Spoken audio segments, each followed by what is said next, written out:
ఓం నమో బ్రహ్మాదిభ్యో బ్రహ్మ విద్యా సాంప్రదాయ కర్తృభ్యో వంశ ఋషిభ్యో మహాభ్యో నమో గురుభ్యః.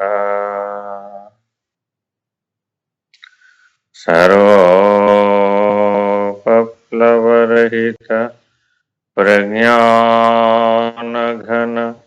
ప్రత్యగర్ధో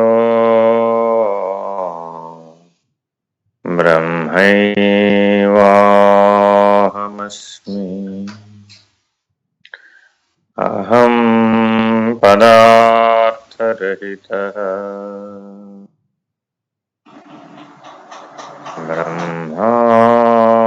బ్రహ్మానందం పరమసుఖదం కేవలం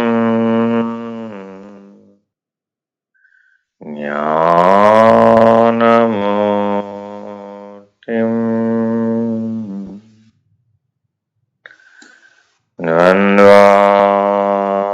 ద్వంద్వాతీతం గగనసదృశం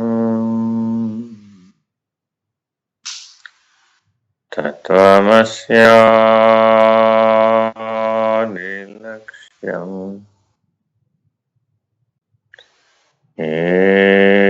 ఏకం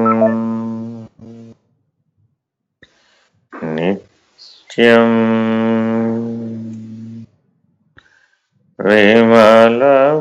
విమలమచలం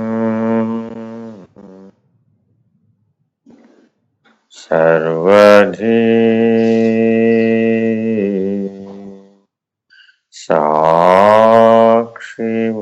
సాక్షిభూత భావాతి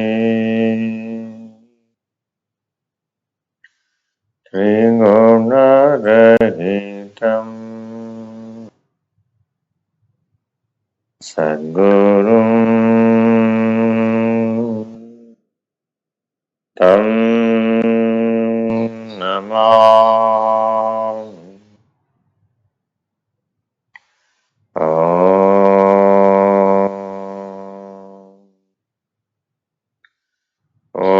పూర్ణమదః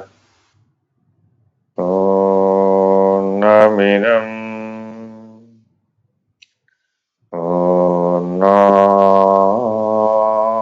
పూర్ణాత్ పూర్ణముదచ్యతే రేపు కాలేజ్ పూర్ణస్య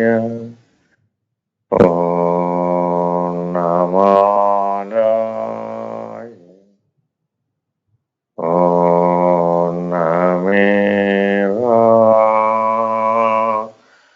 పూర్ణమేవాశిష్యతే.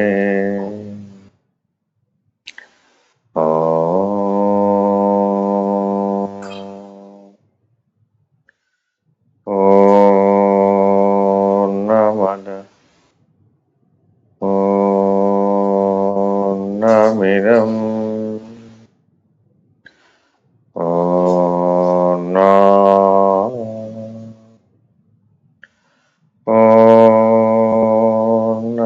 పూర్ణముదచ్యతే పూర్ణస్య పూర్ణమాదాయ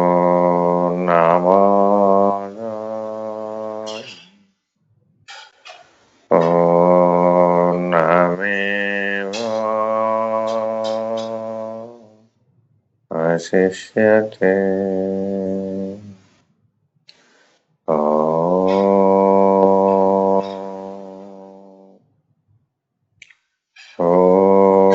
పూర్ణమదః పూర్ణమిదం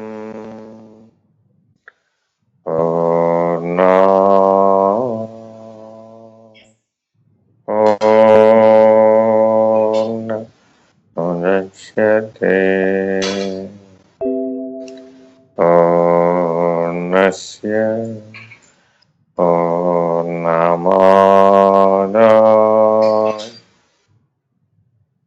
పూర్ణమాదాయ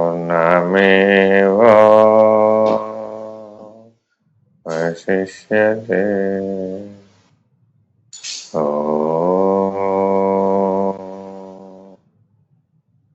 తత్సత్.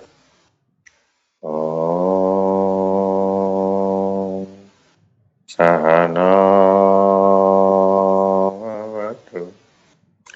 సహనౌ భునక్తు సహ వీర్యం కరవావహై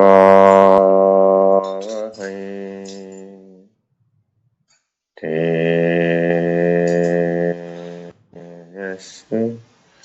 నావధీతమస్తు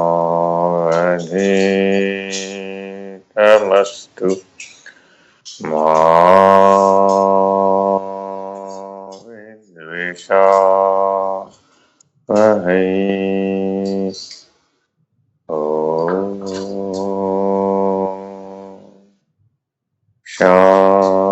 శాంతి శాంతి శాంతి.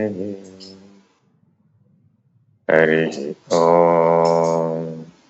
శ్రీ గురుభ్యో నమః. హరి ఓం.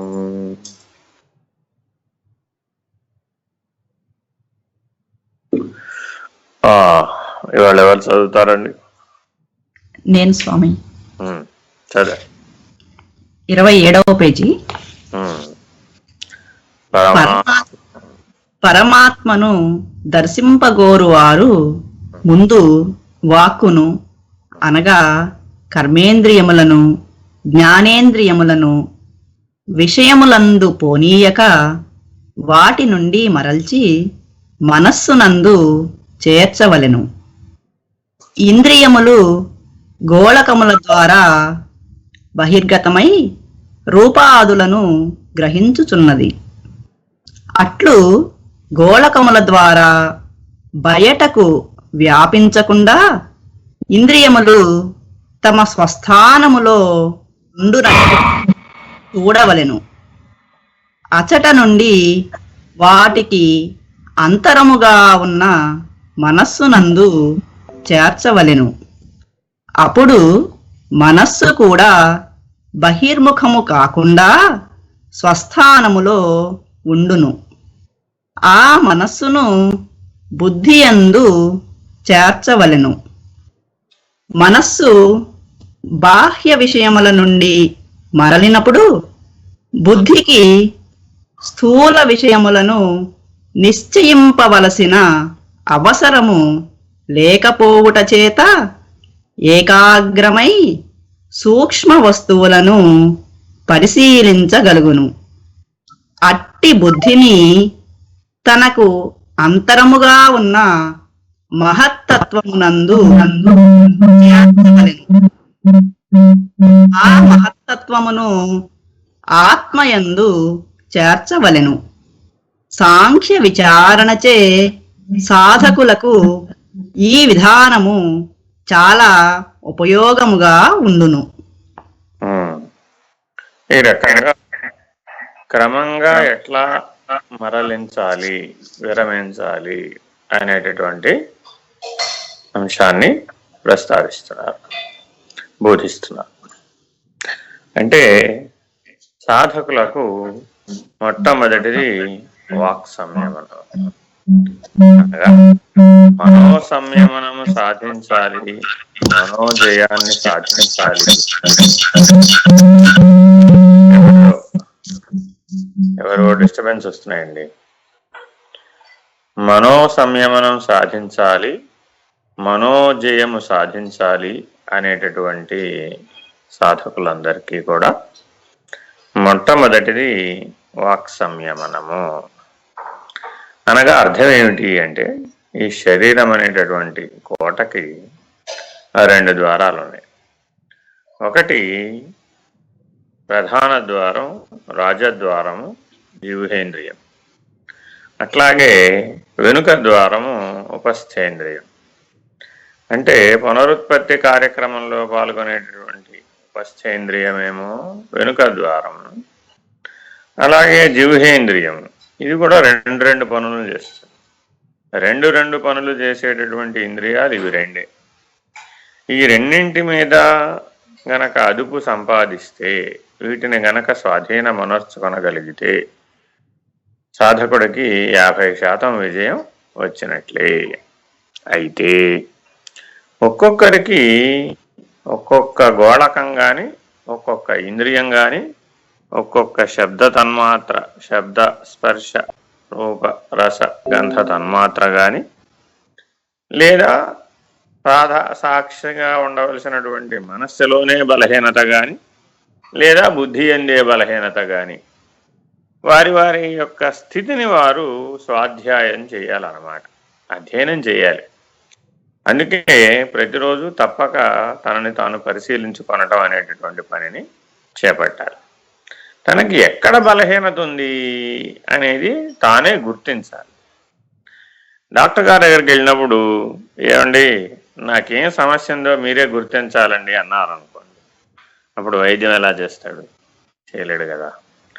నీ సమస్య ఏమిటో నువ్వు చెబితే తప్ప దానిని ఆరోగ్య శాస్త్ర రీత్యా పరిశీలించి ఏం సలహా ఇవ్వాలో, ఏం వైద్యం చేయాలో ఆ విచారణ చేసి దాని ప్రకారం నీకు సహాయపడగలుగుతాడు. అట్లాగే గురువు కూడా స్వాధ్యయనశీలి అయినటువంటి సాధకుడికి మాత్రమే ఉపయోగపడగలుగుతాడు. అంతా మీరే గురువు గారు, అంతా మీరే గురువు గారు అని మనం ఎన్నిసార్లు చెప్పినప్పటికీ నీ సమస్య ఏమిటో నువ్వు స్పష్టంగా గుర్తుపట్టగలిగేటటువంటి స్థాయికి ఎదిగేటట్లు చేస్తారు మొట్టమొదట. అందుకనే ప్రతి ఒక్కరిని 4 సంధ్యలలో ఉపాసనా క్రమాన్ని, ధ్యాన విశేషాన్ని, సాధనా బలాన్ని సంపాదించుకునే ప్రయత్నం చేయమని చెప్పేది అనమాట.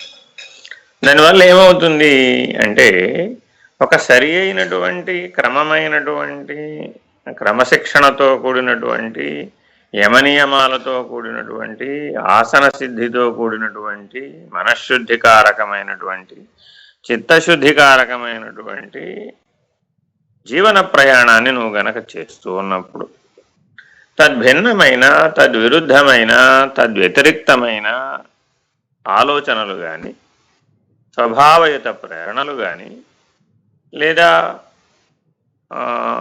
అరిషడ్వర్గాల యొక్క ఉత్ప్రేరకమైనటువంటి పరిస్థితులు కానీ ఏవైనా ఏర్పడుతున్నప్పుడు నువ్వు సూక్ష్మంగా గుర్తించగలిగేటటువంటి శక్తి నీకు కలుగుతుంది. కలిగి వాటి నుంచి ఎట్లా విరమించాలి అనేటటువంటి ప్రాధాన్యతని నువ్వు లక్ష్యం కొరకు స్వీకరించడం జరుగుతుంది. కాబట్టి ఏ రకమైనటువంటి యమనియమాదులు లేకుండా కేవలము విషయ వ్యావృత్తితోటి విషయానురక్తులై జీవించేటటువంటి వారు ఈ సాధనా బలాన్ని పొందలేరన్నమాట. అందువల్లనే సాధన చతుష్టయ సంపత్తి, యమనియమాదులు తప్పక అధికారికములై ఉన్నాయి. అంటే ఒక శిష్యుడు అనిపించుకోవాలి అంటే తప్పక సాధన చతుష్టయ సంపత్తిని, అష్టాంగ యోగాన్ని అభ్యసించినటువంటి సాధకుడై ఉండాలి. మామూలుగా సాంసారికులై విషయ వ్యావృతితో విషయానురక్తులై శబ్దస్పర్శాది రూపరసగంధ విషయములందు మనసును పోనిస్తూ సదా విషయ సుఖాన్ని ఆసక్తితో అనుభవించేటటువంటి సామాన్యమైనటువంటి మానవులకు ఆత్మసాక్షాత్కార జ్ఞానం అందని మామిడి పండు లాంటిది. అది ఎప్పటికీ సుదూరంగానే ఉంటుంది. ఎంతకాలమైనా మాకు సాధ్యపడటం లేదండి, ఎంత ప్రయత్నించినా సాధ్యపడటం లేదండి అనేటటువంటి వారంతా తప్పక ఈ స్వాధ్యయనశీలి అవ్వవలసినటువంటి అవసరం ఉన్నది. ఎక్కడెక్కడైతే మనసు ఆ రకమైనటువంటి పద్ధతిగా ప్రవృత్తి మార్గంలోకి దిగి వచ్చేస్తుందో మనం గుర్తించాలి.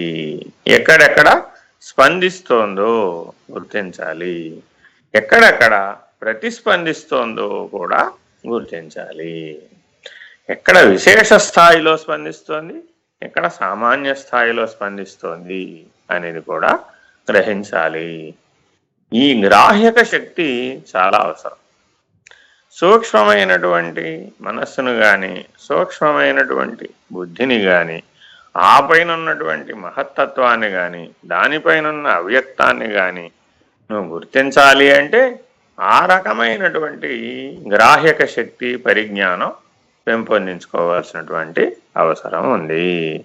స్వభావయుతమైనటువంటి ప్రేరణలు ప్రేరణగా నీలో ఉత్పన్నమైనప్పుడే ఆ మార్పుని గుర్తించి సవరించుకోగలిగేటటువంటి సమర్థతని సంపాదించాలి. దీనినే యోగాశ్చిత్తవృత్తి నిరోధక అని అంటున్నారు. సాధకులు వాక్ సంయమనం ఎందుకు కలిగి ఉండాలి అంటే నాలుక 4 మహాపాపాలను నిరంతరాయంగా చేస్తూ ఉంటుంది. వాగింద్రియం అనమాట. వాగుడు కాయలు చాలామంది ఉంటారనమాట. మాట్లాడటం మొదలు పెడితే దానికి వివేకం లేకుండా, విచక్షణ లేకుండా ఏదో ఒకటి మాట్లాడుతూ ఉంటారన్నమాట. ఆ మాటకి శక్తి ఉన్నదని కానీ, ఆ మాట ద్వారా సాధించబడవలసినటువంటి లక్ష్యం ఉన్నదని కానీ, ఆ లక్ష్యానికి లోబడే మాట్లాడాలనేటటువంటి నియమం లేకపోవడం చేత అయితే ఆత్మస్థుతి కానీ, లేదా పరనింద కానీ, లేదా పరస్థుతి కానీ, లేదా ఆత్మనింద కానీ, ఇలా ఒకదానికొకటి వ్యతిరేక లక్షణాలతో మాట్లాడుతూ ఉంటాం అన్నమాట. ఏది మాట్లాడినా అందులో అది ఉంటుంది.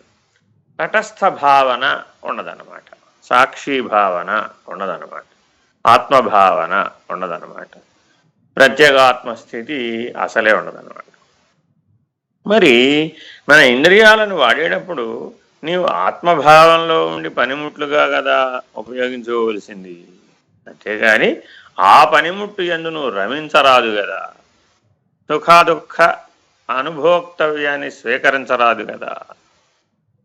అదేంటోనండి మాట్లాడడానికి ఎవరు దొరకటం లేదండి అని బాధపడిపోయే వాళ్ళు కూడా చాలామంది ఉన్నారు. అనేక రకాలైనటువంటి లౌల్యత, దీని ఏమంటారంటే ఇంద్రియ లౌల్యత, లోలత్వము అంటాం.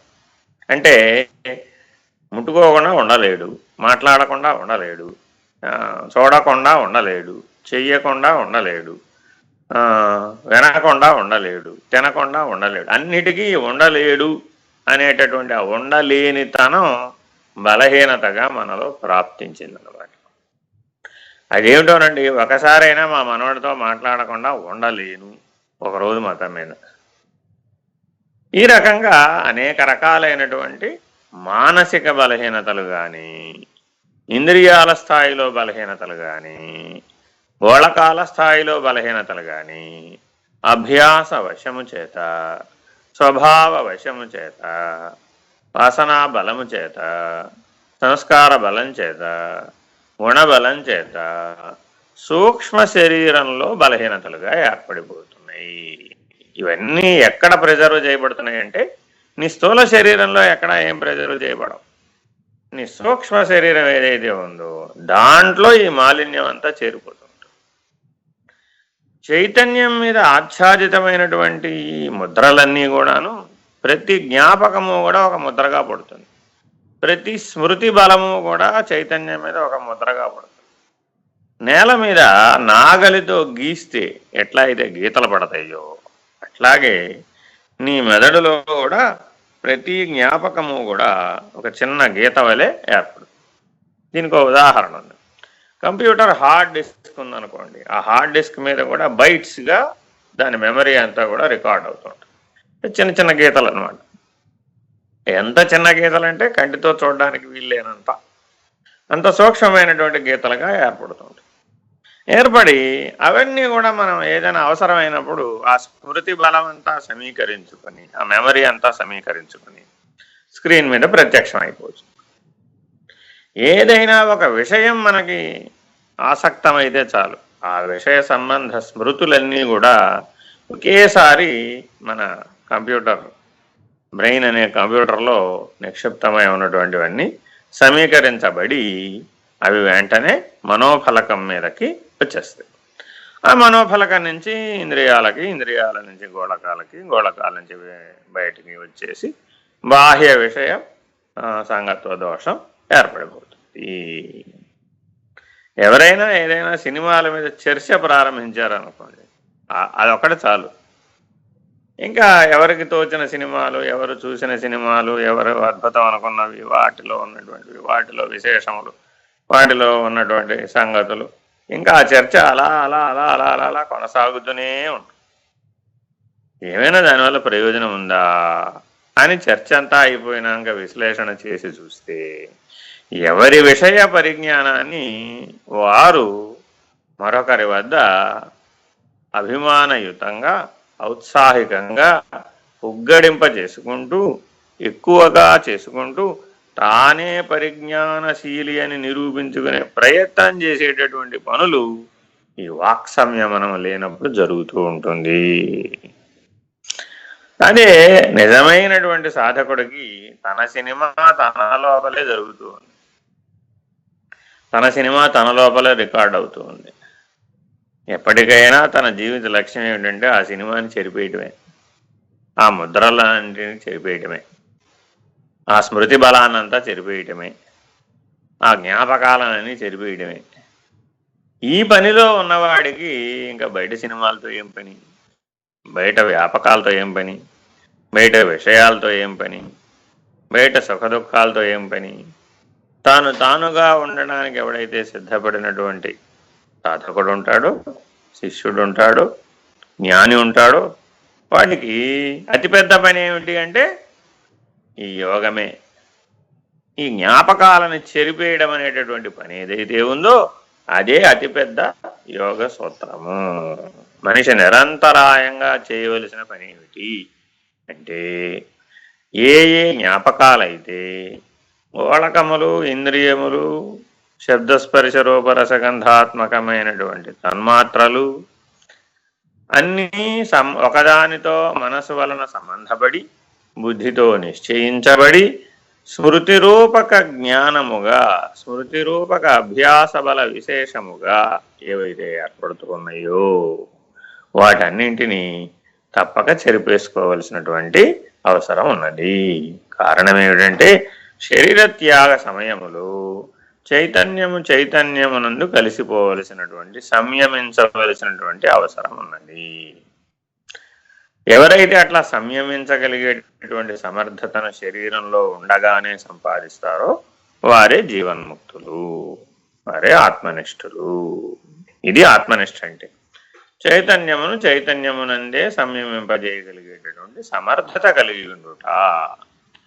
ఎందుకని అంటే మిగిలిన వాటి యొక్క ప్రభావం చైతన్యం మీద లేకుండా, ముద్రితం కాకుండా, ప్రారబ్ధ కర్మ విశేషం అనుభవించబడేటప్పుడు ఆగామి కర్మగా మారకుండా, కొత్త సంస్కారాలు తయారవకుండా, కొత్త వాసనలు తయారవకుండా, కొత్త స్మృతి బలం ఏర్పడకుండా, అనేక జన్మార్జిత విశేషమనంతా కూడా కర్మబంధం రూపంలో ఉన్నటువంటి దానిని అధిగమించి సాక్షిభూతుడై, ఆ కర్మబంధానికి అతీతుడై, త్రిపుటికి అతీతుడై జీవించవలసినటువంటి లక్ష్యాన్ని తాను స్వీకరించి నిరంతరాయంగా ఆ పనిలో ఉన్నాడు. ఏమండి పొద్దున నుంచి రాత్రి వరకు మీరు ఖాళీగానే ఉన్నారు కదండి అని అంటారే అనుకోండి, నేను చాలా బిజీగా ఉన్నానండి అంట. ఏం చేస్తున్నారండి? మీరేం కరచరణాద్య అవయవములతో మీరేం కదిలించినట్టు కనపడలేదు, ఏ రకమైనటువంటి భౌతికమైనటువంటి పనులు చేసినట్లు కనపడలేదు, ఏ రకమైన భౌతికమైనటువంటి ఫలితాలు కూడా వచ్చినట్టు కనపడలేదే అని అంటే అంతకంటే పెద్ద పనిలో ఉన్నానండి అంట. ఏమిటది అంటే ఆ సూక్ష్మ శరీరాన్ని బాగు చేసే పనిలో ఉన్నాడు, కారణ శరీరాన్ని గుర్తించే పనిలో ఉన్నాడు, మహాకారణ స్థితిని గుర్తించే పనిలో ఉన్నాడు. మహాకారణ స్థితిలో నిలకడ చెంది సూక్ష్మ కారణ శరీరాలని రద్దుపరుచుకునే పనిలో ఉన్నాడు, శరీరత్రయ సాక్షిత్వాన్ని సంపాదించే పనిలో ఉన్నాడు, శరీరత్రయ విలక్షణత్వాన్ని సంపాదించే పనిలో ఉన్నాడు, పంచకోశ నిరసన చేసే పనిలో ఉన్నాడు. కాబట్టి ఇంతకంటే పెద్ద పనే ఉందయ్యా అంటే ఇంతకంటే పెద్ద పని ఏం లేదు, అన్నిటికంటే పెద్ద పని ఈ పని. కానీ మనం ఏం చేస్తున్నామంట రోజువారీ జీవితంలో ఆయా గోళకముల ద్వారా బయటకు వ్యాపించకుండా ఇంద్రియాలని వెనక్కి తీసుకోవడమే సాధన. మనస్సుని విరమింప చేయటమే సాధన. అంతరముగానున్నటువంటి మనసు లోపలికి గోళకాలని, ఇంద్రియాలని, తన్మాత్రలని వెనక్కి విరమించి అందులోకి చేర్చాలి. అట్లా చేర్చిన తర్వాత మనసుని దాని యొక్క స్వస్థానమైనటువంటి బుద్ధి యందు చేర్చాలి. ఎప్పుడైతే మనస్సు బహిర్ముఖంగా వెళ్లకుండా ఉంటుందో దానికి సహజమైనటువంటి గతి, పరిణామశీలత, ప్రయాణం తప్పక అంతర్ముఖంలోకి ప్రయాణిస్తుంది. ఇట్టి అంతర్ముఖ పరిజ్ఞానం కలిగినటువంటి మానవుడే సరి అయినటువంటి మానవుడు. నిజ మానవుడు అనడానికి అర్హమైనటువంటి వాడు ఎవరైతే ఉన్నారంటే, ఎవరైతే సాధన చతుష్టయ సంపత్తి కలిగి, ఎవరైతే యమనియమాది అష్టాంగ యోగ విధిని ఎరిగి, ఎవరైతే విషయ వ్యావృత్తి లేకుండా, ఎవరైతే బహిర్ముఖత్వం లేకుండా, ప్రవృత్తి మార్గంలో ప్రవేశించకుండా నివృత్తి యందు ప్రయాణం చేస్తున్నటువంటి వారు ఎవరైతే ఉన్నారో వాళ్ళందరూ కూడా ఈ సాంఖ్య విజ్ఞానాన్ని కరతలామలకంగా తెలుసుకున్నటువంటి వాళ్ళు, స్వాధ్యయనశీలురు, ఏకాగ్రంగా చిత్తాన్ని నిలబెట్టుకోగలిగినటువంటి వాళ్ళు. అతి ముఖ్యమైన విషయం ఏంటంటే, అత్యంత విలువైనది ఆత్మస్వరూపం. అత్యంత విలువైన ఆత్మస్వరూపాన్ని సూక్ష్మంగా పట్టుకోవాలే గాని దానిని స్థూలంగా వస్తు రూపంలో చూపెట్టడం సాధ్యమయ్యేటటువంటి అంశము కాదు. అథవా నువ్వు వస్తు రూపంగానే నేను గ్రహిస్తానండి అంటే సమస్త వస్తుజాలము ఆత్మయందు అంశీభూతములే అనేటటువంటి ఒకే ఒక నిర్ణయ వాక్యం మాత్రమే పనికొస్తుంది. ఓ గిన్నెలాగా, ఓ బిందెలాగా, ఒక ఇల్లులాగా, ఒక శరీరంలాగా, ఒక ఇంద్రియంలాగా, ఒక గోళకంలాగా, ఒక తినే పదార్థంలాగా చూపెట్టాలి అంటే ఆ రకమైనటువంటి పరిమితమైనటువంటి స్థితిగా ఉండేది కాదు. సర్వవ్యాపకమైనటువంటిది, సర్వకాలమునందు సర్వత్రా సాక్షిభూతమైనటువంటిది ఏదైతే స్థితి ఉన్నదో ఆ స్థితికి ఆత్మ అని పేరు. కాబట్టి ఆత్మ వస్తువు లేకుండా అసలు దేనికి ఉనికి లేదు. ఈ సృష్టి ఈ విశ్వం మొత్తం మీద దేనికైనా ఒకదానికి ఉండుట అనేటటువంటి స్థితి అంటూ ఉన్నదంటే అది దేని వల్ల ఉన్నదయ్యా అంటే ఆత్మ వల్లనే ఉన్నది. కాబట్టి దేనికైనా ఉండుట అనేటటువంటి స్థితిని అనుగ్రహింపగలిగేటటువంటి సమర్థవంతమైనటువంటిది ఆత్మ. అంటే సూర్యుడు ఉన్నాడు, చంద్రుడు ఉన్నాడు, నక్షత్రములు ఉన్నవి, పంచభూతములు ఉన్నవి, జీవరాశి ఉన్నది, వృక్షరాశి ఉన్నది. ఇలా ఈ వ్యాపకమైనటువంటి జగత్తు నిండా ఎన్నైతే ఉన్నవి ఉన్నవి ఉన్నవి ఉన్నవి అంటున్నా అవన్నీ ఉన్నవి అన్న స్థితి యొక్క ఆధారం సర్వాధారమైనటువంటిది ఆత్మ. అంటే సర్వాధార స్థితి అయినటువంటి ఆత్మను తెలుసుకోవాలి అంటే మార్గం ఏమిటి అంటే తెలుసుకోవడానికి ఉపయోగించేటటువంటి మనోబుద్ధులను బహిర్ముఖముగా పోనివ్వక అంతర్ముఖము వైపు తిప్పి వాటిని తమ స్వస్థానమైనటువంటి మహత్తత్వము అవ్యక్తమును దాటించి ప్రత్యేగాత్మస్థితి యందు నిలకడ కలిగేటట్లు చేయుట. కాబట్టి ఉత్తమ సాధన ఏమిటి? మనస్సంయమనము, బుద్ధి యొక్క సంయమనము. సంయమనము అంటే లేకుండా పోవుట, తన స్వస్థానమునందు తానే లేకుండా పోవుట. కాబట్టి ఇట్లా మొదట ఇంద్రియ సంయమనాన్ని, తదుపరి ఇంద్రియ జయాన్ని, ఆ తదుపరి మనస్సంయమనాన్ని, ఆ తదుపరి మనోజయాన్ని, తదుపరి బుద్ధి సంయమనాన్ని, తదుపరి బుద్ధిపై విజయాన్ని సాధించాలి. ఈ రకంగా సాధకుడు క్రమ మార్గములో సాంఖ్య విచారణ జ్ఞానాన్ని ఉపయోగించుకుంటూ, పంచీకరణ యొక్క పరిజ్ఞానాన్ని వినియోగించుకుంటూ, ఆయా అధిష్టాన దేవతల అనుగ్రహంతో, ఆయా పంచశక్తులు పంచబ్రహ్మల యొక్క అనుగ్రహంతో, ఈశ్వరానుగ్రహంతో, సద్గురుమూర్తి యొక్క కృపచేత విరమిస్తూ తాను ఆత్మోపరతిని పొందవలసినటువంటి అవసరం ఉన్నది అనేటటువంటి ఆ ముఖ్యమైనటువంటి లక్ష్యాన్ని క్రమమైన మార్గంలో యమధర్మరాజు మన శిష్యుడైనటువంటి నచికేతుడికి బోధిస్తూ ఉన్నారు. తదుపరి చదువు. యమధర్మరాజు పైన చెప్పిన మార్గమున పయనించి పరమాత్మను తెలుసుకొనుటకు నచికేతుని ద్వారా మానవ జాతిని ఈ విధముగా మేల్కొలుపుచున్నాడు. ఓ మానవులారా, లెండు అజ్ఞానమనడి.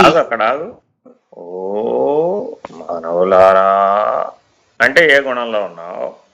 ఓ మానవులారా ఏ గుణంలో ఉన్నావు? ఓ మానవులారా ఏ గుణంలో ఉన్నావు? సంబోధన చేసేటప్పుడే నీ స్వభావం ఏ స్థితిలో ఉందో తెలుస్తుంది. పలుకుతుంది యమధర్మరాజు సమస్త మానవ జాతిని ఉద్దేశించి కదా. కాబట్టి సత్వగుణంతో గుణాతీత లక్షణంతో మనం చదవడం నేర్చుకోం. సరిగా చదువు. ఓ మానవులారా, లెండు అజ్ఞానమనడి నిద్ర నుండి మేల్కొనుడు.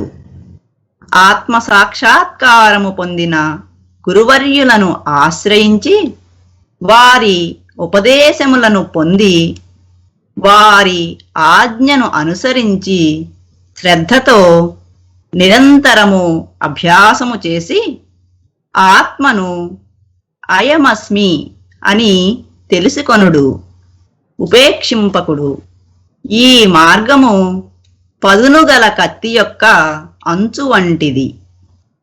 ఈ అంచు మీదుగా పాదము నుంచి నడచుట ఎంత కష్టమో పరమాత్మను తెలుసుకొను మార్గము కూడా అంత కష్టమైనదని విద్వాంసులు చెప్పుచున్నారు. కాబట్టి ఈ బోధాక్రమంలో యమధర్మరాజు ఒక నచికేతుడికి చెబుతున్నట్లు కనబడుతున్నప్పటికీ ఆ నచికేతుని రూపమున సమస్త మానవ జాతికి కూడా ఈ బోధన అందిస్తూ ఉన్నాడు. ఎలా?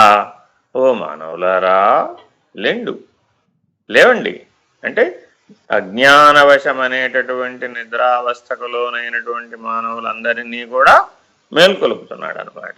నిద్ర నుండి మేల్కొనుడు. ఆత్మసాక్షాత్కారము పొందినటువంటి గురువర్యులను ఆశ్రయించి వారి ఉపదేశములను పొంది ఆజ్ఞను అనుసరించి, ఇది చాలా ముఖ్యమైనటువంటిదండి.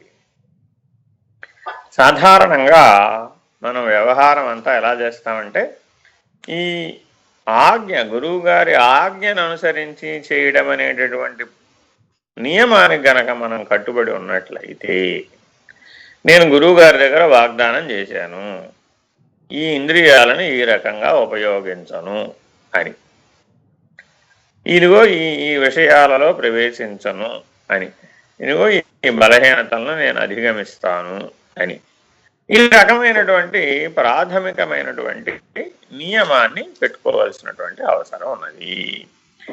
ఆత్మసాక్షాత్కార జ్ఞానం కలిగినటువంటి ఆత్మనిష్ఠులైనటువంటి మహానుభావులందరూ తప్పక తత్వజ్ఞానాన్ని, ఆత్మజ్ఞానాన్ని మాత్రమే బోధిస్తూ ఉంటారు.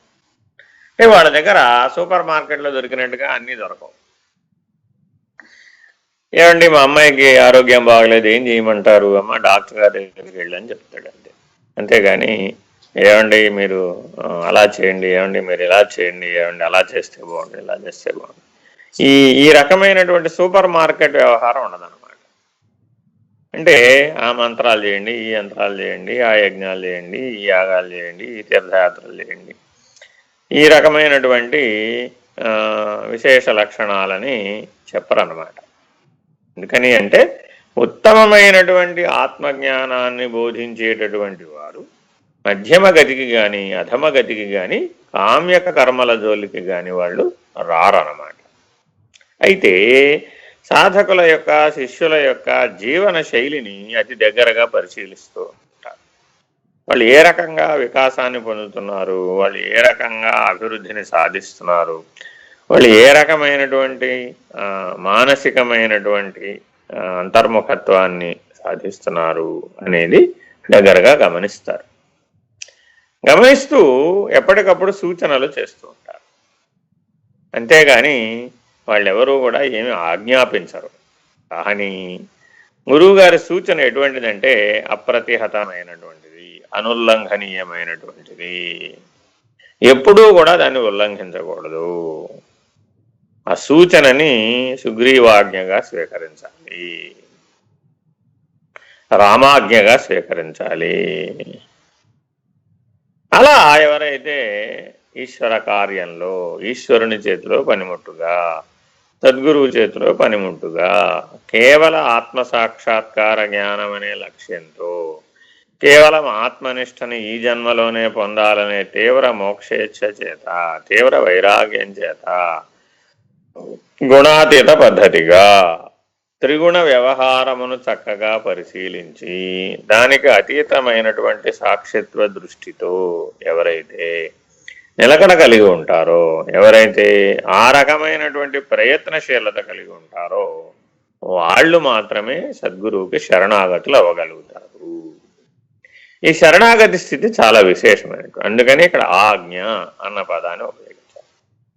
ఎవరైతే గురువు గారి ఆజ్ఞకి లోబడి వర్తిస్తున్నారనేటటువంటి దాన్ని గుర్తిస్తారో వాళ్ళ యొక్క శరణాగతి స్థితి చేత గురువు ఆకర్షించబడుతూ ఉంటారు. వాళ్ళ యొక్క శరణాగతి స్థితి చేత ఈశ్వరుడు ఆకర్షించబడుతూ ఉంటారు. వాళ్ళు వారి యొక్క నిత్య జీవనంలో వాళ్ళు ఏం చేయక్కర్లా, వాళ్ళ తరఫున ఈశ్వరుడు ప్రకృతి అవే పనిచేస్తూ ఉంటాయి. స్వయంచాలితంగా అతను సంకల్పించనక్కర్లా, స్వయంచాలితంగా అతన్ని ఏమీ చేయనక్కర్లా.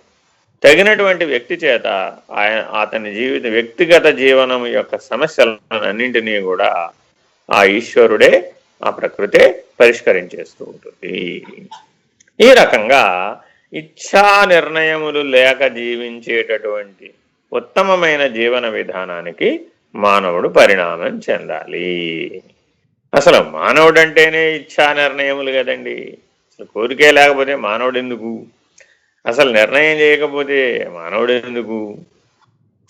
ఈ మానవ జన్మలో ఉన్నటువంటి విశేషమే అది కదా, చాయిస్ ఆఫ్ ఆప్షన్ అంటారు. అంటే ఏమండి, అది తింటావా, ఇది తింటావా, అది వింటావా, ఇది వింటావా, అది చేస్తావా, ఇది చేస్తావా, అలా ఉంటావా, ఇలా ఉంటావా, ఇలా ప్రతి చోట నీకు చాయిస్ ఆఫ్ ఆప్షన్ ఉన్నది. కానీ అవకాశం ఉన్నప్పటికీ మనసును బహిర్ముఖముగా పోనివ్వకుండా ఎవరైతే నియమించగలుగుతున్నారో, నిగ్రహించగలుగుతున్నారో, అంతర్ముఖం వైపు తిప్పగలుగుతున్నారో, తన స్వస్థానమునందు సంయమింపచేయగలుగుతున్నారో వాళ్ళు మాత్రమే ఆత్మనిష్ఠులు కాగలుగుతున్నారు, వివేకవంతులు కాగలుగుతున్నారు, విజ్ఞానశీలురు కాగలుగుతున్నారు. స్వేచ్ఛ ఉంది కానీ దాన్ని వినియోగించుకోడు, అవకాశం ఉంది వినియోగించుకోడు, సమర్థుడై ఉన్నాడు కానీ శక్తిని వినియోగించడు. ఈ రకంగా ఎవరైతే అన్నీ ఉన్నటువంటి వాడు అణిగి మణిగి ఉండాలట ఎప్పుడు వాడు, అంతేకాని విచ్చలవిడితనాన్ని ప్రదర్శించకూడదు, ఆచరించకూడదు. ఎప్పుడైతే అట్లా లొంగి ఉంటాడో, వంగి ఉంటాడో, శరణాగతుడై ఉంటాడో, ఈశ్వరానుగ్రహమునకు పాత్రుడై ఉంటాడో, సద్గురు కృపకి ఆశ్రయించి ఉంటాడో, మానసికంగా సద్గురుమూర్తిని ఆశ్రయించి వెంబడిస్తూ ఉంటాడో, ఆత్మనిష్ఠులైనటువంటి మహానుభావులను వెంబడిస్తూ ఉంటాడో, అప్పుడు సదా అతను ఆత్మోన్నతికై పరిశ్రమిస్తూ ఉంటాడు. అజన్మార్జితమైనటువంటి సంస్కార బలాన్ని రద్దు చేసుకోవడానికి ప్రయత్నిస్తూ ఉంటాడు, వాసనా బలాన్ని నిశ్శేషముగా పోగొట్టుకోవడానికి ప్రయత్నిస్తూ ఉంటాడు. ఈ రకమైనటువంటి జ్ఞానపరమైనటువంటి సాధనలలో అతను ప్రవేశిస్తాడు, జ్ఞానయోగాన్ని అభ్యసిస్తాడు. ఆత్మజ్ఞానాన్ని పొందటమే జీవిత పరమావధిగా పెట్టుకుంటాడు. కాబట్టి అయమస్మి, ఈ అభ్యాసం వలన అయమస్మి, నేను అయితిని, ఇంతకుముందు నేను శరీరముగా ఉన్నాను, ఇప్పుడు నేను ఆత్మస్వరూపుడను. అయమస్మి, నేను అయితిని. ఏమయ్యావయ్యా అంటే నేను స్వస్వరూప సాక్షాత్కార జ్ఞానము చేత నేను ఆత్మస్వరూపుడుగా ఉన్నాను, స్వయం సిద్ధముగా ఉన్నాను. ఏ రకమైనటువంటి విచలితమైనటువంటి మనస్సు లేనటువంటి వాడిని.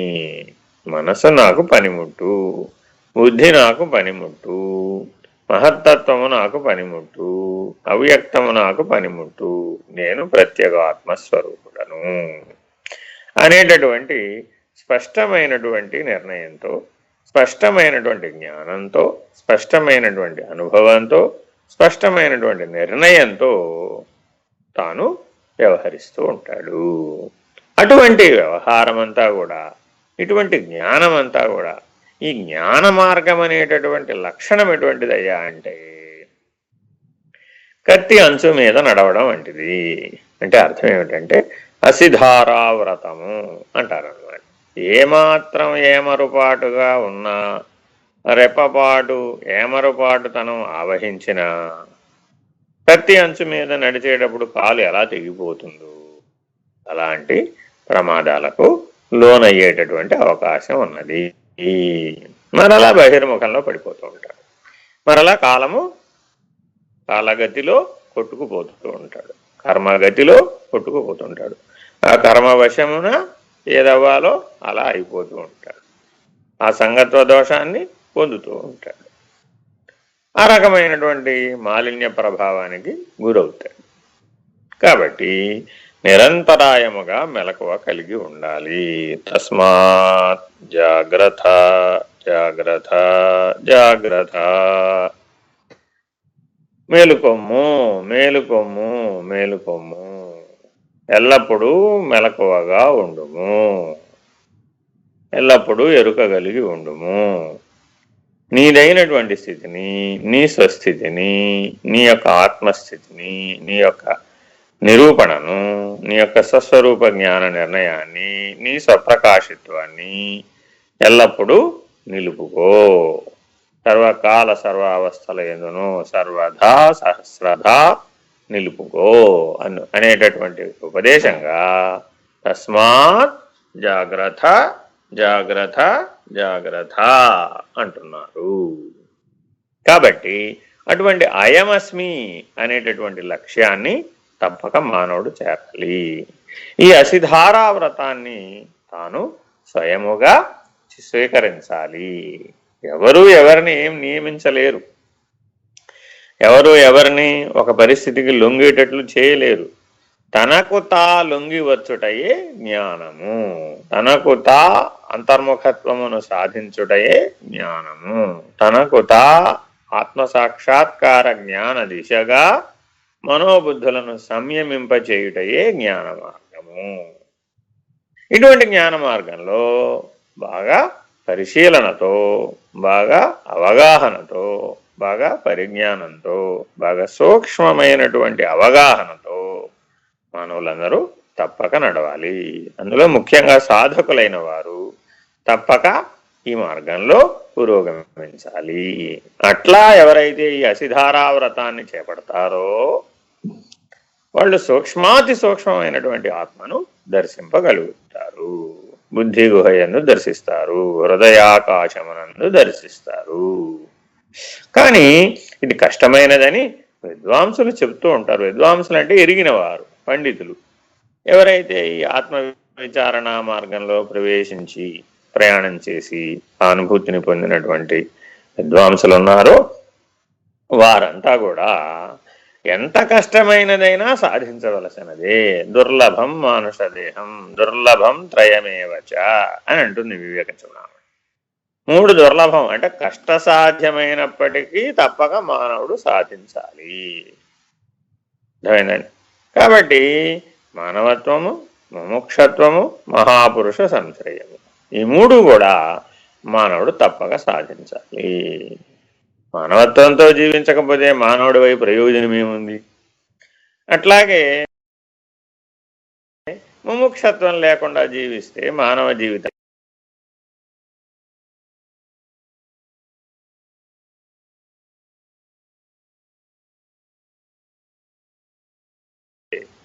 మహాపురుష సంశ్రయం ఆశీర్వచనం లేకపోయినట్లయితే, వారి కృపా విశేషాన్ని పొందకపోయినట్లయితే మానవ జన్మ వృధా కదా.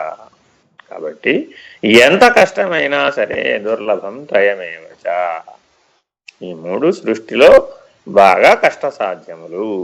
కాబట్టి తప్పక మానవులందరూ ప్రయత్నించి ప్రయత్న సాధ్యముగా పొందాలి అని చెప్పి ఉపదేశిస్తున్నారు.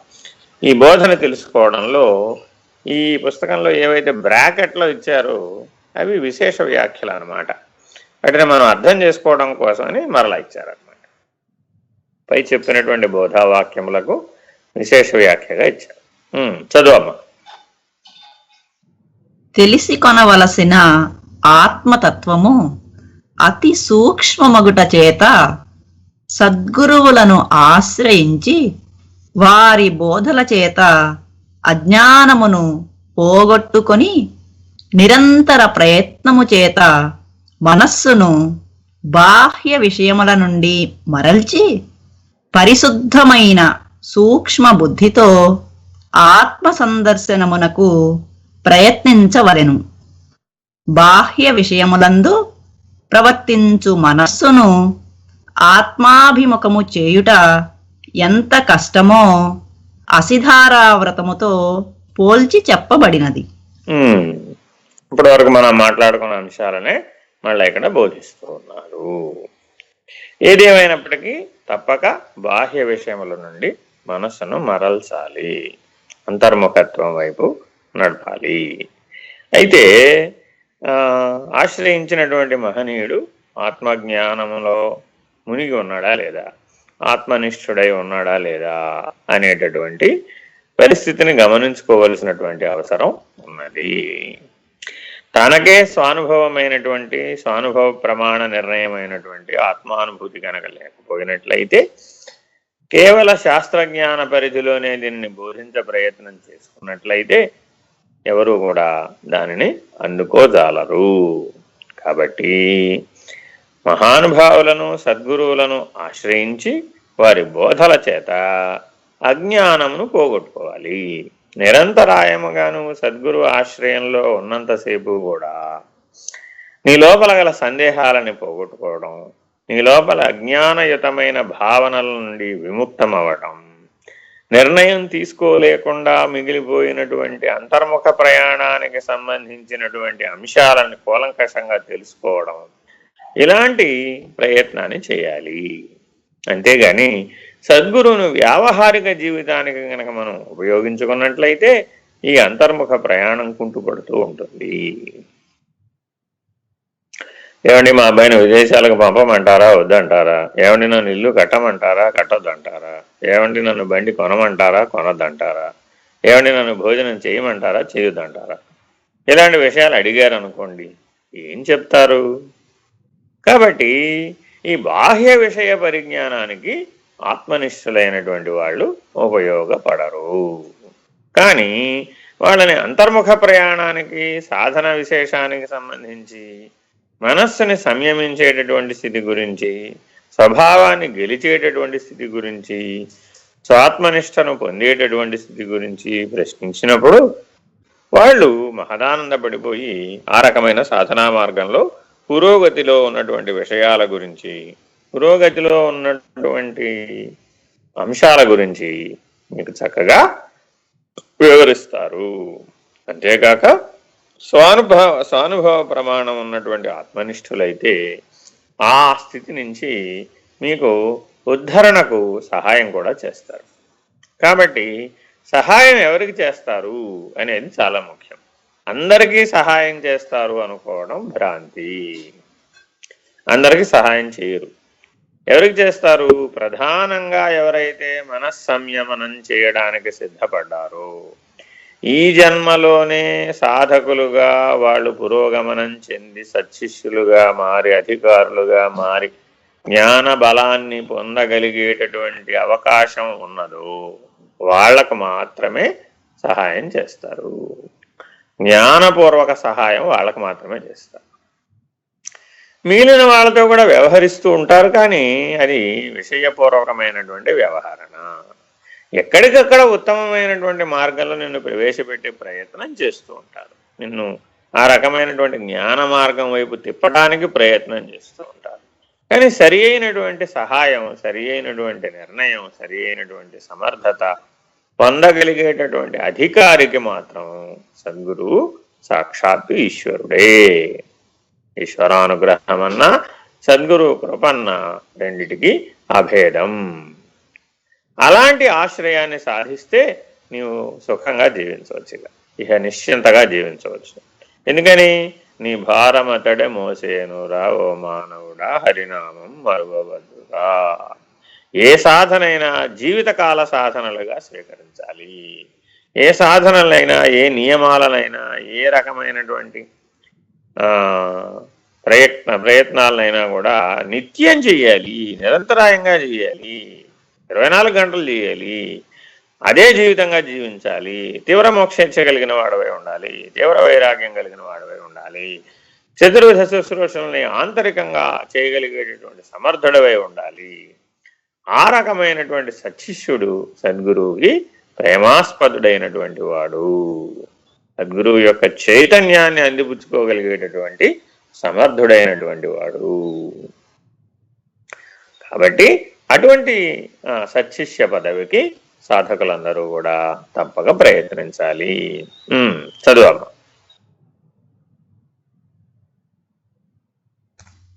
శబ్ద స్పర్శ రూప రస గంధ గుణములు కల పృథివీ స్థూలమైనది. శబ్ద స్పర్శ రూప రస గుణములు కల జలము పృథివీ కన్నా సూక్ష్మం. శబ్ద స్పర్శ రూప గుణములు కల అగ్ని జలము కన్నా సూక్ష్మము. శబ్ద స్పర్శ గుణములు కల వాయువు అగ్ని కన్నా సూక్ష్మము. శబ్దగుణమే కల ఆకాశము వాయువు కన్నా సూక్ష్మము. పంచభూతములు ఒక్కొక్క గుణము తగ్గిన కొలది సూక్ష్మమగుచున్నది. నిశ్శబ్దో బ్రహ్మ ఉచ్వతేవి అని చెప్పబడినట్లుగా ఏ గుణము లేని పరమాత్మ అతి సూక్ష్మము. ఈ విధముగా స్థూలమైన పృథివీ కంటే ఆకాశము సూక్ష్మమని గ్రహించగలుగుచున్నాము. అదే విధముగా శబ్ద స్పర్శ రూప రస గంధములను ఏ గుణము లేని పరమాత్మ సూక్ష్మాతి సూక్ష్మమని గ్రహింపవచ్చును గదా. అవ్యక్తము విత్తనము వంటిది. ఆ విత్తనము ఉబ్బినట్లుండున్నది మహత్తత్వము. దాని నుండి బయటకు వచ్చిన మొలక వంటిది అహంకారతత్వము. కాండము, కొమ్మలు, ఆకులు మొదలగునవి ఆకాశాది పంచభూతములుగా ఉన్నవి. మరియు ఇది కార్యకారణ రూపముగా ఉన్నది. మరియు ఆద్యంతములు కలిగి ఉన్నవి. ఏ కారణము లేని ఆత్మ ఆద్యంతములు లేనిదిగాను అవ్యయము నిత్యమునై ఉన్నది. శాశ్వతమైనట్టి ఇట్టి తత్వమును తెలుసుకొన్నవారు ముక్తులగుదురు. చాలా స్పష్టంగా 2 ఉపమానాలని తీసుకున్నారు. ఒకటేమిటి అంటే పంచభూత విచారణ, రెండవది ఎట్లా సృష్టి క్రమం ఏర్పడుతున్నది. ఈ 2 అంశాలని ఇక్కడ బోధించే ప్రయత్నం చేస్తున్నారు. మనం అందరం దేని మీద ఆధారపడి ఉన్నాము అంటే భూమి మీద ఆధారపడి ఉన్నామని ప్రతి ఒక్కరు చెప్తారు. కారణం ఈ నేల మీదే ఉన్నాం కాబట్టి. భూమి మీద ఆధారపడి ఉన్నాము అంటున్నామా, పరమాత్మ మీద ఆధారపడి ఉన్నాము అంటున్నామా అనేది ప్రశ్నించుకోవాలి. ఎందుకంటే ఈ నేలే కదండి మనకు ఆధారం. ఈ నేల లేకపోతే మనం ఏం చేయగలుగుతాం, మనం ఎక్కడ ఉంటాం, ఏ రకంగా జీవిస్తాం, ఏ రకమైన అవకాశాలు ఉన్నాయి మనకి. ఈ భూమి లేకపోతే ఏమీ లేదండి అని అన్నామే అనుకోండి, అప్పుడు మనం శబ్ద స్పర్శ రూప రసగంధాలనే 5 గుణాలతోనూ ఈ పృథివీ మీద మనం జీవిస్తూ ఉన్నటువంటి వాళ్ళము. అయితే ఈ పంచభూతాలు ఏమయ్యా భూమి ఉంటే సరిపోతుందా, భూమి మీద నీళ్లు అవసరం లేదా అని అడిగాను. అయ్యో నీళ్లు లేకపోతే ఎట్లా జీవిస్తామంటే నీరే ప్రాణాధారము, నీరు లేకపోతే అసలు ప్రాణశక్తే లేదు, నీళ్లు తాగకుండా 1 గంట కూడా ఉండలేమండి, నీళ్లు ప్రతి గంటకే అవసరమేనండి, నీళ్లు లేకపోతే ఏ జీవ లక్షణం కుదరదండి. అబ్బో నీళ్లు చాలా ఇంపార్టెంట్ అండి, నీళ్లు లేకపోతే కుదరదండి. మరి ఇందాక ఏమన్నావా అంటే పృథివీ ఇంపార్టెంట్ అండి, పృథివీని లేకపోతే నీళ్ళే లేవు కదండి. కాబట్టి మానవులందరూ ఇప్పుడు ఏమైపోయిందంటే, నీకు ఆకాశం ప్రధానమా పృథివీ ప్రధానమా అంటే పృథివే ప్రధానం అంటాడు. ఎందుకంటే ఆకాశం వల్ల నేను జీవించడం లేదని అనుకుంటున్నాడు కాబట్టి. ఏమయ్యా మరి నీకు నీళ్ళు అవసరం లేదా, నిప్పు అవసరం లేదా, గాలి అవసరం లేదా అంటే అవి లేకుండా ఎట్లా జీవిస్తామండి అంటాడు. కాబట్టి నువ్వు జీవన పర్యంతము దేని మీద ఆధారపడి ఉన్నావయ్యా అంటే పంచభూతాల మీద ఆధారపడి ఉన్నావు. అందుకని ఈ దేహం పేరేమిటి? పాంచభౌతిక దేహము. పంచభూత లక్షణ సముదాయం చేత నీ దేహంలో ఉన్నటువంటి ఆర్గాన్స్ అన్నీ ఏర్పడ్డాయి, నీ దేహంలో ఉన్న ఇంద్రియాలన్నీ ఏర్పడ్డాయి, నీ దేహంలో ఉన్న గోళకాలన్నీ ఏర్పడ్డాయి. నీ వ్యవహారం అంతా ఈ పంచభూతాలపై ఆధారపడే జరుగుతుంది. ఎట్లా జరుగుతుంది అనే విచారణ మాత్రం చేయదు. శబ్దస్పర్శ రూపరస గంధాలనే 5 తన్మాత్రల యొక్క జ్ఞానాన్ని పూర్తిగా కలిగి ఉన్నటువంటిది, పూర్తి విషయ వ్యావృతి కలిగినటువంటిది పృథ్వీతత్వము. తాత్వికమైనటువంటి బోధని ప్రారంభిస్తున్నారు అక్కడి నుంచి. తత్ త్వము, ఈ పృథ్వీ దేని మీద ఆధారపడింది? దీనికంటే సూక్ష్మమైనటువంటిది ఇది. స్థూలమంతా సూక్ష్మం మీద ఆధారపడి ఉన్నది, సూక్ష్మం సూక్ష్మతరం మీద ఆధారపడి ఉన్నది, ఆ సూక్ష్మతరం సూక్ష్మతమమైనటువంటి పరమాత్మ మీద ఆధారపడి ఉన్నది. ఈ ఆధార ఆధేయ విమర్శని చెప్తున్నారు అన్నమాట. కాబట్టి ఆకాశంలో నుంచి మొట్టమొదట వాయువు వచ్చింది, వాయువు నుంచి అగ్ని వచ్చింది, అగ్ని నుంచి జలం వచ్చింది, జలం నుంచి పృథివీ వచ్చింది అని ఎందుకు చెప్పారు అంటే, రేపు విరమణ సమయంలో కూడా ఇదే రీతిగా విరమించబడుతుంది. ముందు పృథివీ అంతా జలమయమైపోతుంది. ఆ జలమయమైనటువంటి పృథివీ మరలా 12 సూర్యుల చేత ఎండగట్టబడుతుంది, అగ్నితప్తమైపోతుంది, అయఃపిండమైపోతుంది. అయఃపిండమైనటువంటిది కాస్త వాయు రూపాన్ని ధరిస్తుంది, ఆ వాయు రూపాన్ని ధరించింది కాస్త ఆకాశంలో లయమైపోతుంది. ఎక్కడి నుంచి అయితే ఉత్పన్నమైనయో అవి తమ తమ స్వస్థానమునందు లీనమైపోతాయి. ఈ రకముగా ఈ పంచభూతాలు వాటి యొక్క వ్యక్తీకరణ, వాటి యొక్క లయాన్ని ఇక్కడ బోధించే ప్రయత్నం చేస్తున్నారు. మరలా ఎట్లా ప్రాదుర్భవిస్తాయండి అంటే, ఈ సృష్టి మొత్తాన్ని సృష్టి స్థితి లయ విస్తీర్ణ ఆకర్షణలు అనేటటువంటి పంచకృత్యాలుగా బోధించే ప్రయత్నం చేస్తున్నారు. ఒక విత్తనం ఉన్నదండి, విత్తనం స్వయంగా మొలకెత్తేస్తుందా అంటే దానికి నీళ్ల యొక్క సంయోజనీయత కలిగి దాని యొక్క బీజ కవచం ఉబ్బి సిద్ధంగా మొలక రావడానికి సిద్ధంగా ఉన్నటువంటి స్థితి ఒకటి, మొలక ఎత్తేటటువంటి స్థితి ఒకటి, మొలక ఎత్తిన తర్వాత రెమ్మలు కొమ్మలు వచ్చి కాండం ఏర్పడినటువంటి స్థితి ఒకటి, తర్వాత పూలు ఫలములు వచ్చేటటువంటి స్థితి ఒకటి. ఈ రకంగా చెట్టుకి ఈ స్థితులు ఎట్లా అయితే ఉన్నాయో అట్లాగే బ్రహ్మణోరవ్యక్త అవ్యక్తాన్ మహత్ మహదహంకార మహదహంకారోత్ ఆకాశ అని ఎక్కడ దాకా అయితే చెప్తున్నామో దానిని చక్కగా వివరిస్తున్నారు అన్నమాట. ఒక చెట్టు యొక్క ఉత్పన్నం ఎట్లా అవుతుందో, అంకురం ఎట్లా వస్తుందో, ఆ అంకురం మొలక ఎట్లా అవుతుందో, ఆ మొలక కాండం ఎట్లా అవుతుందో, ఆ కాండమై ఫలపుష్పాదులను ఎట్లా పొందుతుందో, ఆ ఉపమానాన్ని స్వీకరించి విత్తనము ఏదైతే ఉందో ఆ విత్తనం ఉబ్బినటువంటి స్థితి మహత్తత్వము. విత్తనం విత్తనంగా ఉంటేనేమో మహత్తు కంటే ముందున్నటువంటి అవ్యక్తం. అర్థమైందండి? ఆ అవ్యక్తం కంటే ముందున్నటువంటిది పరమాత్మ. కాబట్టి అహం బీజ ప్రవర్తిత అని భగవద్గీతలో కూడా పరమాత్మ పురుషోత్తమ ప్రాప్తి యోగంలో చెబుతూ ఉన్నాడు. నేను బీజప్రదాతను, ప్రకృతి తల్లి వంటిది, నేను తండ్రి వంటి వాడను అనేటటువంటిది కూడా అక్కడ మనకి బోధిస్తున్నాడు. అక్షర పరబ్రహ్మయోగము, పురుషోత్తమ ప్రాప్తి యోగము, ఈ రెండింటిని బాగా అధ్యయనం చేయాలన్నమాట. ఎవరైతే మహత్తత్వాన్ని అవ్యక్తాన్ని దానిపై ఉన్నటువంటి బ్రహ్మమును తెలుసుకోవాలని అనుకుంటారో వాళ్ళు ఈ భగవద్గీతలో అక్షర పరబ్రహ్మయోగాన్ని పురుషోత్తమ ప్రాప్తి యోగాన్ని బాగా అధ్యయనం చేయాలి.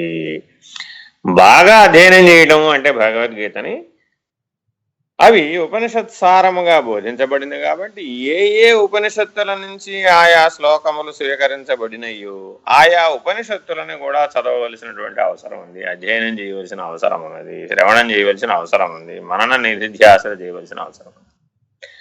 అట్లా చదివినటువంటి వాళ్ళు మాత్రమే భగవద్గీతను క్షుణ్ణంగా చదివినటువంటి వాళ్ళు.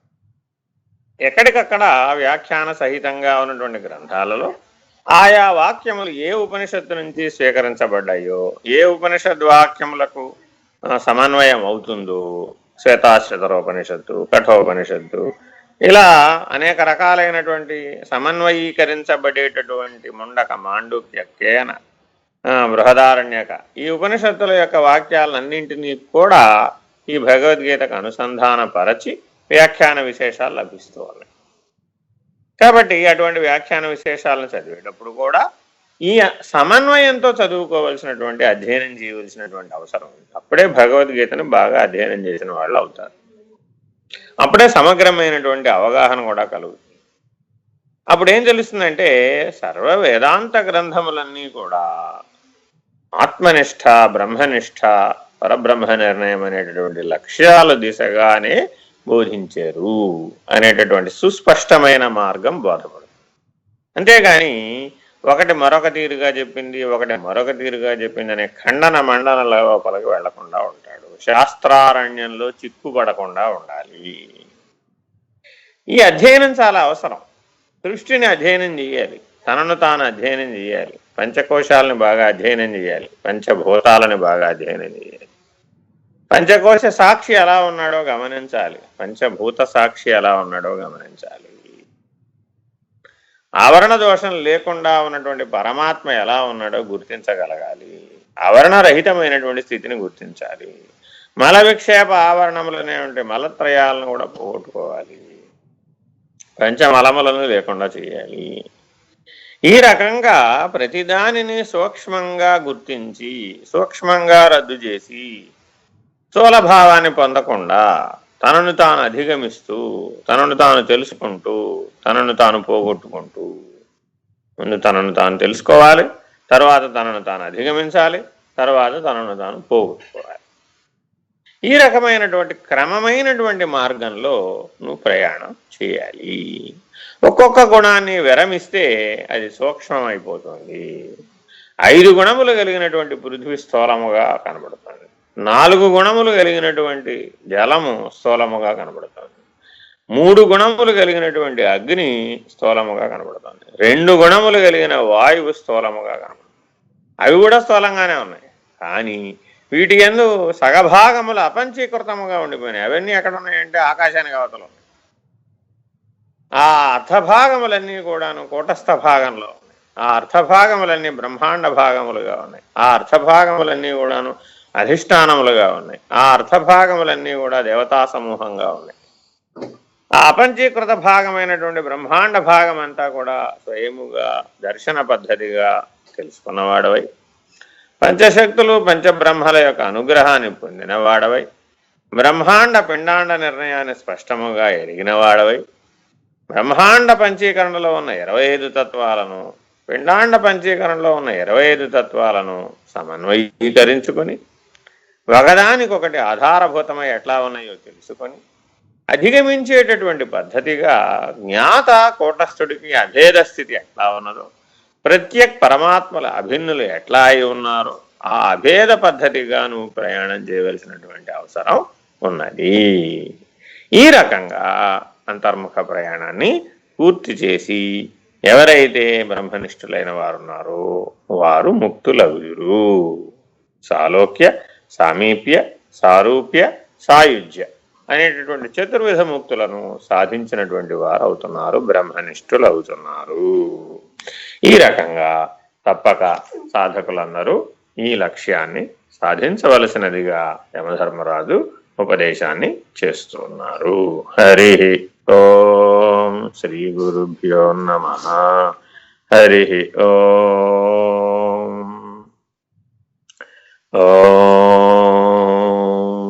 పూర్ణమదః పూర్ణమిదం పూర్ణాత్ పూర్ణముదచ్యతే ముదచ్యతే పూర్ణస్య పూర్ణమాదాయ పూర్ణమేవావశిష్యతే.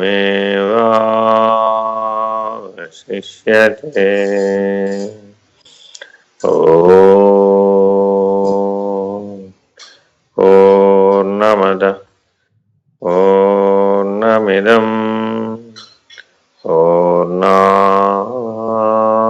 పూర్ణముదచ్యతే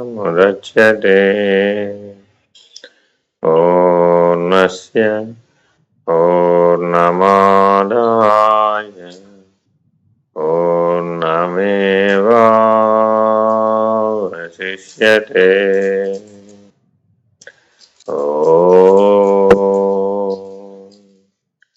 పూర్ణమదః పూర్ణమిదం పూర్ణాత్ పూర్ణముదచ్యతే పూర్ణస్య పూర్ణమాదాయ పూర్ణమేవావశిష్యతే.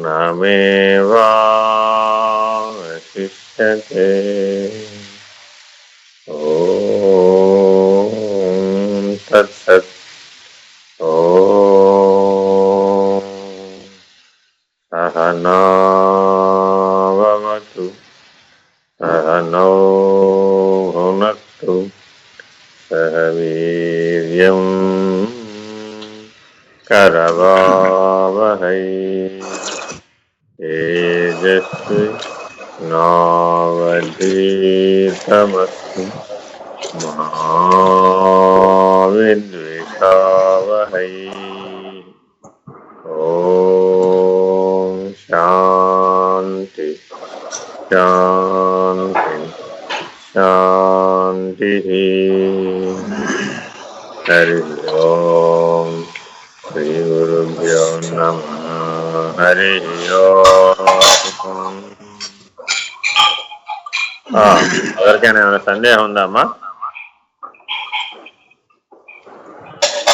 స్వామి ఉద్గళింప చేసుకుంటూ అనే ఒక పదం వాడారు. అంటే ఉగ్గడింప చేయడం అంటే దానినే అత్యధికమైన దానిగా, దానినే లక్ష్యముగా, దానినే ఉత్సాహంగా స్వీకరించాలి, దానినే ప్రాధాన్యతగా స్వీకరించాలి, మిగిలిన వాటిని అప్రధానంగా తీసుకోవాలి. సరేనా? సరే స్వామి.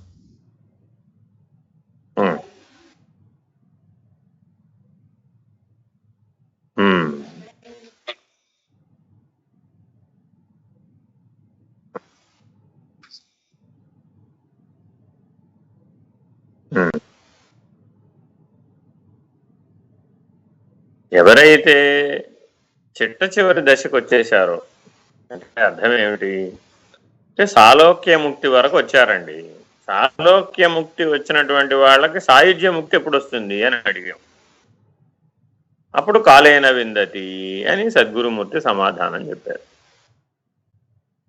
అంతేగాని అసలు మనస్సంయమనమే లేనటువంటి వారికి ఏమండి నాకు ముక్తి ఎప్పుడు వస్తుందండి అంటే కాలేన విందతి అంటే అర్థం లేదు కదా. అక్షరాభ్యాసమే లేదు, పిహెచ్డి ఎప్పటికి వస్తుందండి అంటే కాలేన విందతి అంటే ఎవరైతే థీసిస్ సబ్మిట్ చేశారో, ఎవరైతే పిహెచ్డి పూర్తి అయిపోయి ఏమండి చివరి గ్రాడ్ వాక్ డే రోజున ఏమండి నా సర్టిఫికేట్ ఎప్పుడు వస్తుందండి అని అడిగితే ఏం చెప్తాం? కాన్వకేషన్ డే రోజున ఇస్తాం బాబు నీకు కాలేన విందతి, ఆ రోజు రాగానే ఇచ్చేస్తామయ్యా అంట. కాబట్టి ముక్తి యొక్క చివరి దశలలో కాలేన విందతి పనికొస్తుందేమో కానీ సాధన ఆరంభ దశలలో కాలేన విందతి అనేది తమోగుణ సంబంధమైనటువంటి మినహాయింపుగా వాడుకుంటున్నారు.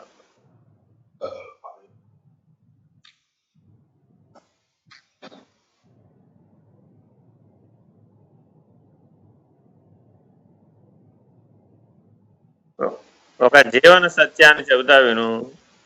అన్నిటికంటే నీవే బలమైనటువంటి వాడు, నీకంటే బలమైనది ఏదీ లేదు. అనే ఆత్మస్థైర్యాన్ని నువ్వు మొట్టమొదట ఆశ్రయించాలి. నేను అనుమతిస్తేనే ఏదైనా పని చేస్తుంది. నేను అనుమతించకపోతే ఏది స్వయంచాలితం కాదు. అది మలమే కావచ్చు, విక్షేపం కావచ్చు, ఆవరణ కావచ్చు, ఏదైనా కావచ్చు. వాటన్నింటికంటే బలవత్తరమైనటువంటి శక్తి కలిగినటువంటి వాడు నువ్వే. కానీ భ్రమాజన్య జ్ఞానం చేత, భ్రాంతి చేత వాటిని సత్యమని ఒప్పుకుంటున్నావు. అలా ఒప్పుకోకుండా ఉండేటటువంటి సంయమనశీలత సంపాదించమని చెప్తున్నారు. ఆ భ్రమాజన్య జ్ఞానానికి లొంగకుండా ఉండేటటువంటి సమర్థతను సంపాదించమంటున్నారు.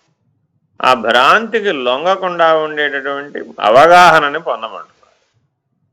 అప్పుడు నువ్వు సహజంగానే వాటికి దూరంగా ఉంటావు, వాటి వల్ల ప్రభావితం కాకుండా ఉంటావు.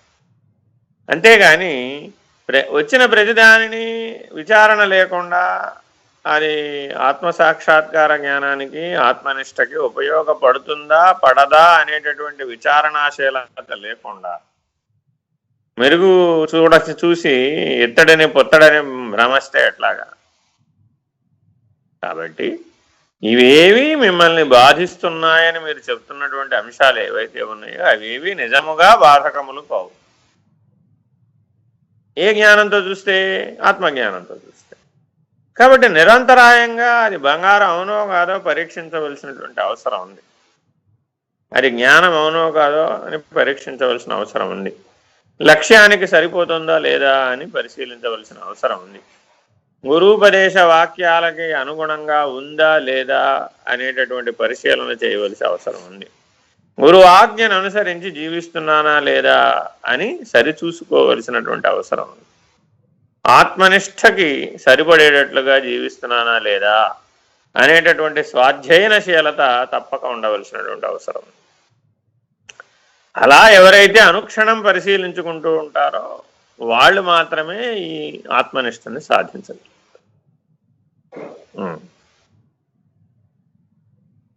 సాయిరామ్. అందరికి నమస్కారం అండి.